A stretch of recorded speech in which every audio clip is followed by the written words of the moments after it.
Excellency, Madam, Head of State and Government, Honorable Dr. Hacha Hanmoon, co-founder of the Universal Peace Federation, Excellencies, Madam, ladies and gentlemen. It has been 72 years since the Korean War started, and 69 years since the signing of the Armistice Agreement between the two Koreas. Throughout all these past decades, peace efforts have been promoted at various levels and on different platforms. Unfortunately, to no avail. Peace and stability on the Korean Peninsula remain elusive and fragile as previous approaches were not successful. That is why we need to be bolder now and explore innovative ways that can yield positive outcomes. In my view, peace and security in Asia-Pacific region and the world at large cannot be decoupled from the peace and security in the Korean Peninsula and vice versa. For the mere reason that our world is so interconnected and intertwined.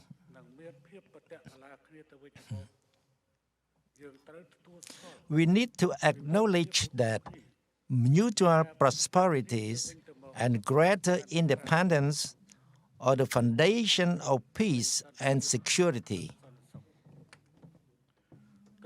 and that our social, economic lifeline are bound to coexist through this all-inclusive and open international order which embrace the two Koreas. Geographically speaking, the Korean Peninsula is a key gateway to Asia, not just in terms of great civilization, but also in terms of economic opportunity.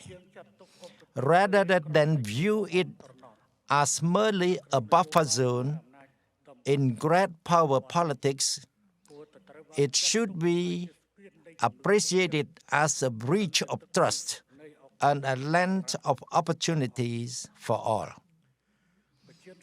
The Korean people are innovative, dynamic, hardworking, and they can contribute greatly to the world economy.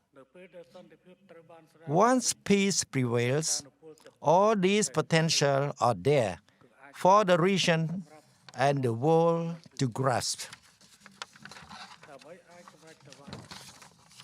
To this end, the responsibility falls upon the international communities to work together to get the two Koreas out of the remnant of the Cold War. We all know that a divided Korean Peninsula is the legacy of the Cold War, and Koreans are the victim of great power politics.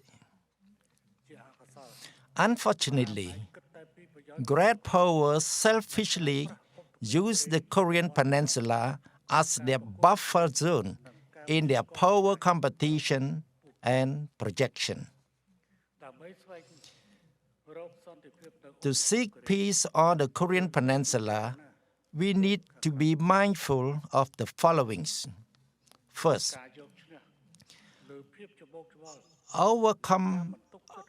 overcoming 70 years of animosities and distrust will require many years of negotiations, and confidence building measures, and of course, gradual reconciliation process. Similarly, the denuclearization process will have to unfold in phases. Strategic patience, therefore, is of utmost importance. Second, pressure alone would not effectively address the deeply rooted cause of conflict, nor would it resolve decades long of complex issues. A robust and comprehensive diplomatic engagement is a prerequisite. A positive engagement with Pyongyang would reduce the risk of further isolation, which in turn lead to a de-escalation of the vicious circle of military tension and ultimately a tuning down of its nuclear ambitions.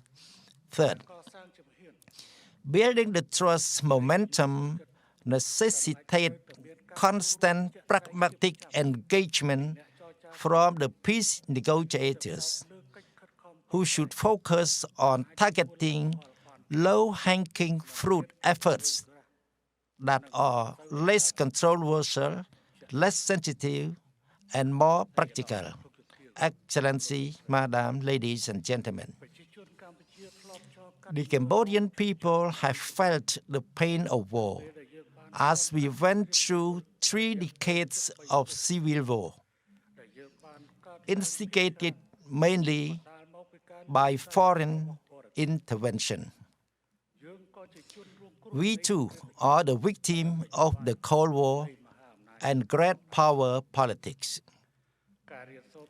Learning from our past experience, we can only rely on ourselves to protect our national interests and to seek peace for our people. National reconciliation must come from within, with national ownership and determining and defining factors. We have learned that nothing is more valuable than independence and self-determination. Based on our hard-earned experiences and lessons learned in peace building and national reconciliation, I would like to propose the 2-state toward one nation, one peninsula, one people, one culture initiative for your consideration. It is not a totally new concept. It is based on the vision and mission of the Universal Peace Federation. Why 2 states?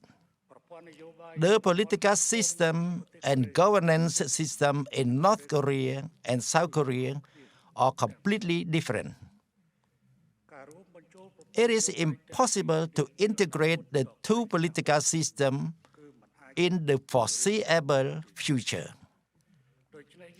Therefore, we need to accept the fact that the 2 political systems will have to continue to coexist in parallel.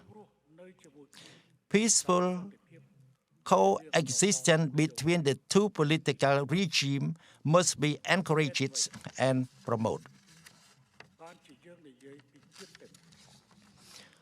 Why one nation? Korea can be divided by the land, but not people. Korea has a unified bloodline. A Cambodian adage goes like this: we cannot cut the bloodline, we cannot cut the water.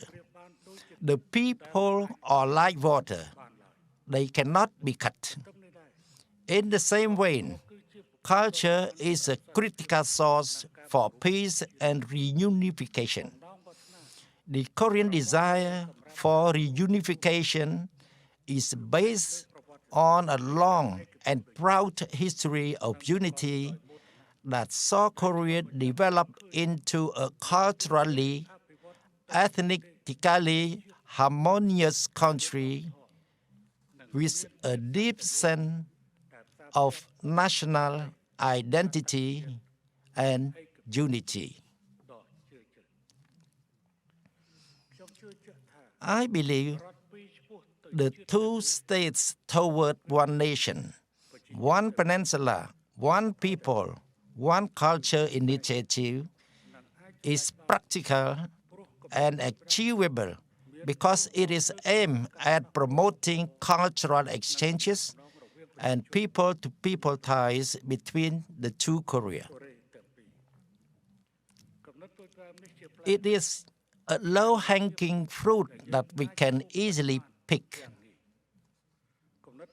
This initiative was inspired by the Universal Peace Federation mission of promoting shared value, mutual prosperities, and interdependence, as well as the shared principle of fostering mutual respect, mutual understanding, mutual trust, mutual interest for peace and prosperity.